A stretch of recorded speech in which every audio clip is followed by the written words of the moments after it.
काफ़ी देर बाद शक्ति बाथरूम से बाहर आई। उसने एक शॉर्ट कुर्ती और प्लाजो पहना हुआ था और उसके लंबे घने बाल चेहरे और कमर पर चिपके हुए थे और उसके चेहरे पर थकान साफ देखी जा सकती थी। तभी उसकी नज़र साइड टेबल पर गई तो उसने देखा कि टेबल पर एक दूध का ग्लास और उसी के पास एक ब्राउन पैकेट रखा हुआ था। वो टेबल के पास गई और उसने उस ब्राउन पैकेट को खोलकर देखा तो उसमें कुछ दवाइयाँ थी। उसने खुद से ही कहा, नानी भीना। उसने उस पैकेट को वहीं छोड़ा और उसके कदम खिड़की की तरफ बढ़ गए। आसमान में चांद बेहद खूबसूरत लग रहा था और उसकी रोशनी शक्ति के खूबसूरत चेहरे पर पड़ रही थी, पर उसके चेहरे पर उदासी छाई हुई थी। वो बस एकटक चांद को देख रही थी और तभी उसकी आंख से एक आंसू टपक कर उसके गालों पर आ गया। उसने चांद की तरफ देखते हुए कहा, पता नहीं आप होती तो ये जिंदगी कैसी होती, पर शायद इससे आसान होती। उसके हाथ अपने आप उसके गले में पहने रुद्राक्ष पर चले गए और उसकी उंगलियां उस पर कस गईं। उसने खुद से कहा, I miss you mamma, I really miss you. उसने अपने आंसू पोंछे और खिड़की बंद करके वापस रूम में चली गई।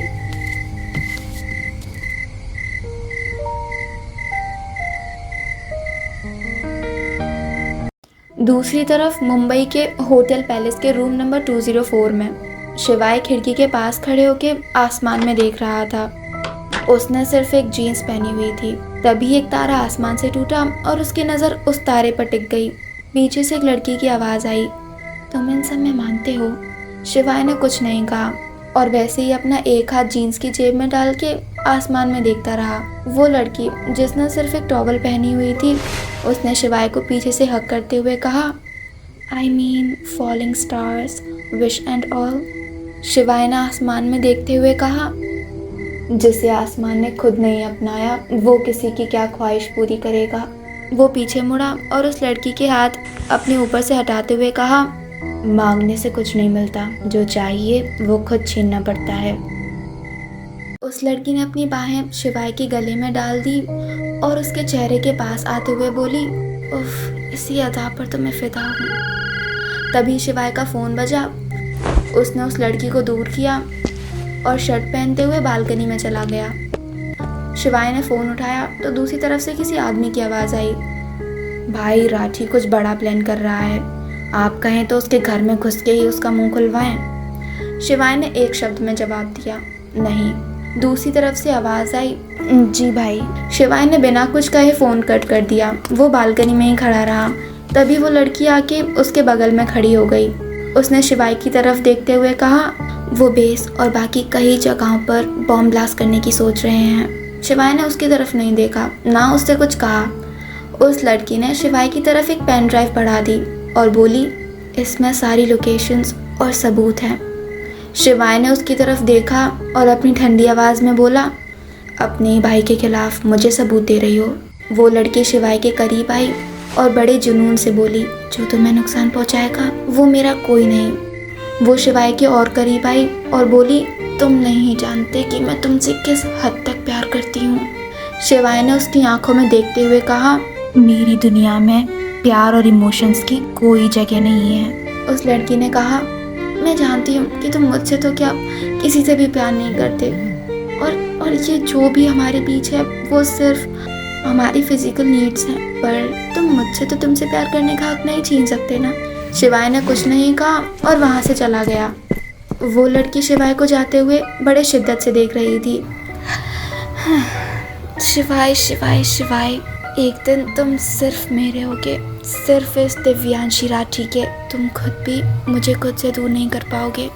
उसने अपनी हाथ में रखी पेन ड्राइव को कसकर अपनी मुट्ठी में पकड़ लिया। अगली सुबह शक्ति की नींद बाहर से आती कुछ लोगों की आवाज़ों से खुली। उसने बेड से उतरने से पहले ज़मीन को छूकर प्रणाम किया और फिर चुन्नी उठाकर कमरे से निकल गई। उसने रूम से बाहर आकर रेलिंग से नीचे देखा तो आंगन में 10 से 15 नौकर खड़े थे और उनके सामने एक लड़का खड़े होके उन्हें कुछ इंस्ट्रक्शंस दे रहा था। उस लड़के को देखते ही शक्ति के चेहरे पर एक मुस्कान आ गई और वो जल्दी से सीढ़ियों से नीचे जाने लगी। लेकिन आधे रास्ते में ही उसने माया को झूले पर देखा तो उसके कदम और मुस्कान वहीं थम गई।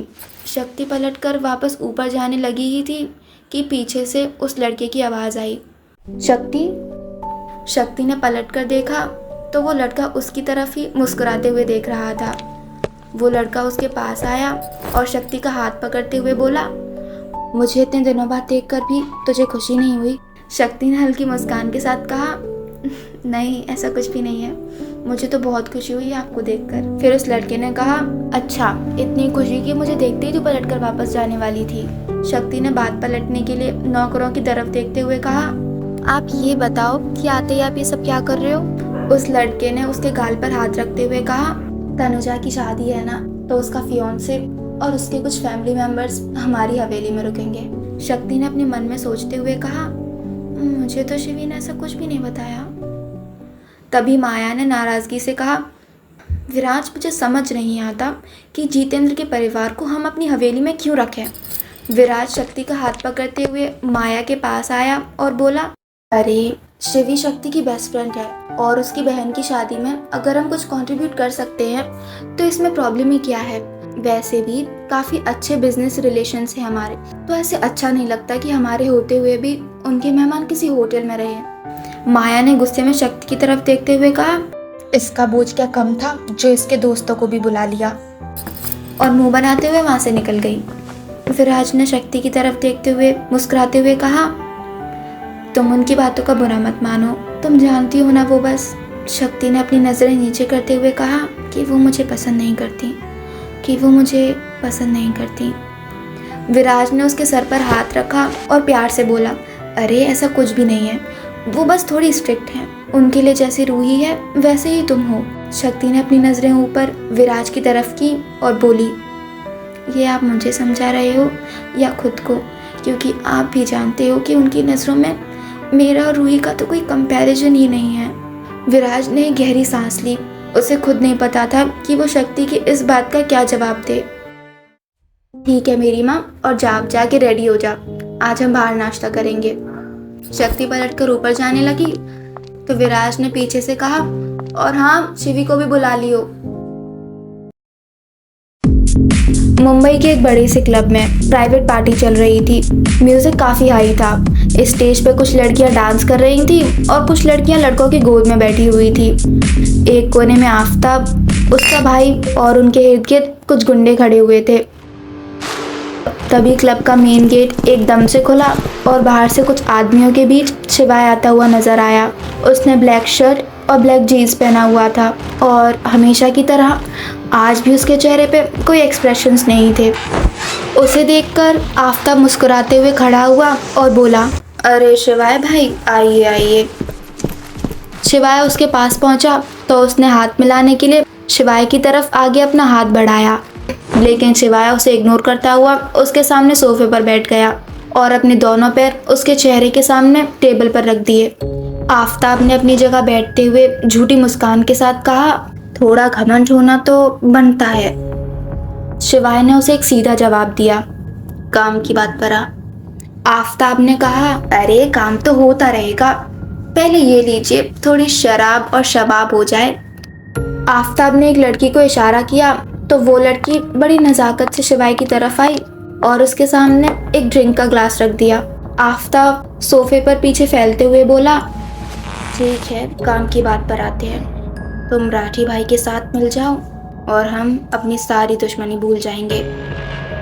शिवाय ने कुछ नहीं कहा तो आफताब बोला, सोच के देखो, अगर हम साथ आ जाएं तो पूरी दुनिया हमारे कदमों में होगी। शिवाय ने अपने हाथ फोल्ड करते हुए कहा, सपने देखना अच्छी बात है, लेकिन औकात के बाहर सपने देखना बेवकूफ़ी है। तुझे क्या लगता है कि मैं राठी जैसे कुत्ते के साथ हाथ मिलाऊंगा? ये सुन के आफताब के बगल में बैठा आदमी खड़ा हुआ और उसने शिवाय पर गन पॉइंट कर दी, लेकिन शिवाय ने उसकी तरफ एक सेकंड के लिए भी नहीं देखा। शिवाय के पीछे खड़े आदमी ने उस गुंडे पर गन पॉइंट कर दी। शिवाय ने अपनी 2 उंगलियों से अपने पीछे खड़े आदमी को गन नीचे करने का इशारा किया और अपनी गहरी नजरें उस गुंडे की तरफ की तो वो बेहोश होकर नीचे गिर गया और उसके मुंह से झाग आने लगा। ये देखकर तो वहाँ बैठा हुआ हर इंसान अपनी जगह से खड़ा हो गया, पर शिवाय वो अभी भी वैसे ही बैठा हुआ था। आफताब उस आदमी के पास ज़मीन पर बैठा और बोला, रहीम, रहीम उठ रहीम। उसने गुस्से से शिवाय की तरफ देखा और चिल्लाते हुए बोला, क्या किया है तूने मेरे भाई के साथ? शिवाय अपनी जगह से खड़ा हुआ और अपने जीन्स की जेब में हाथ डालता हुआ बोला, तुझे क्या लगा तू मेरी ड्रिंक में कुछ मिलाएगा और मुझे पता नहीं चलेगा? ये सुन के आफताब शॉक हो गया। उसे समझ नहीं आया आखिर शिवाय को उसके प्लान के बारे में पता कैसे चला। फ्लैशबैक। वो लड़की बड़े नज़ाकत से शिवाय के पास आई और ड्रिंक का ग्लास उसके सामने रख दिया, लेकिन उसने अपनी नज़र बचाते हुए अंगूठी से कुछ पाउडर निकालकर उस ड्रिंक में मिला दिया। लेकिन ये चीज़ शिवाय की नज़रों से नहीं बच पाई और शिवाय ने मौका देखकर वो ड्रिंक रहीम से एक्सचेंज कर दी। Present time. शिवाय ने आफताब को घूरते हुए कहा, आज सिर्फ तेरे इस बिल्ले को मारा है। अगर मेरे रास्ते में आने का ख्याल भी अपने दिमाग में लाया ना, तो तेरी और उस राठी की लंका में आग लगाने में मुझे एक सेकंड नहीं लगेगा और उसकी राख भी तुझे नसीब नहीं होगी। ये बोलकर वो चश्मा लगाते हुए वहाँ से बाहर निकल गया। आफताब उसे गुस्से से जाते हुए देख रहा था और खुद से कहा, शिवाय राठौर, एक दिन ऐसा भी आएगा कि तुझे भी किसी के सामने झुकना होगा और तू भी किसी अपने को खोएगा और एक दिन ऐसे ही तड़पेगा जैसे आज मैं तड़प रहा हूँ।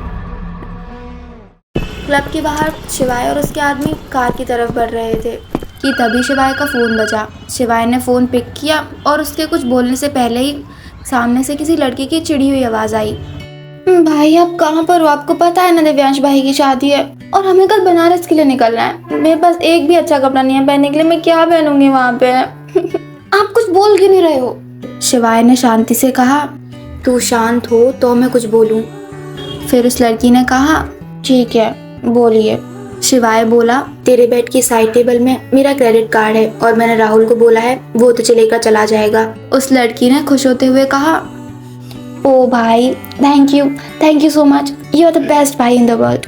शिवाय ने उसे चुप कराते हुए कहा, ठीक है अब जा। Okay bye. शिवाय ने अपने बगल में खड़े आदमी से कहा, सबकी सिक्योरिटी का इंतजाम करो और उन्हें खास ख्याल रखने बोलना, जब तक जरूरत ना हो किसी के सामने ना आए। उस आदमी ने अपना सर झुकाते हुए कहा, जी भाई।